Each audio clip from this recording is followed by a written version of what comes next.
ছিল বাড়িতে সরস্বতী পুজো, আর এখানে দিদুন লুচি আর সুজি করে নিচ্ছিল।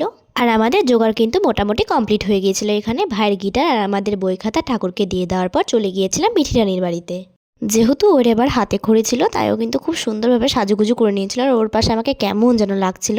তারপরে এখানে শুরু হয়ে গেছিল ওর হাতে খড়ি অনুষ্ঠান। ওকে কিন্তু দেখতে ভীষণ মিষ্টি লাগছিল। আর শোনো তোমরাও কি বলছে।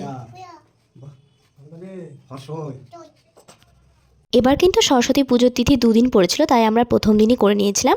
আর বেশ কিন্তু দুপুর হয়ে গিয়েছিল। আর এখানে দেখো একই ঠাকুরমশাই কিন্তু আমাদের বাড়িতেও পুজো করছেন।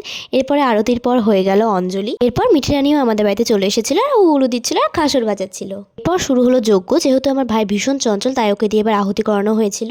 যজ্ঞে কিন্তু গোটা ফল দেওয়া খুবই ভালো। আর এখানে যজ্ঞ শেষে ঠাকুরমশাই ঠাকুরকে আর আমাদেরকে যজ্ঞের ফোঁটা পরিয়ে দিয়ে তারপরে ঘট বিসর্জন করে দিয়েছিলেন। নেক্সট দিন আমি বেরিয়েছিলাম একটু সাজুগুজু করে, যেহেতু কোনো ভিডিও ক্লিপ না হয়নি, তাই তোমাদেরকে লুকটা শেয়ার করে দেখা হচ্ছে নেক্সট ভিডিওতে। ততক্ষণের জন্য টাটা।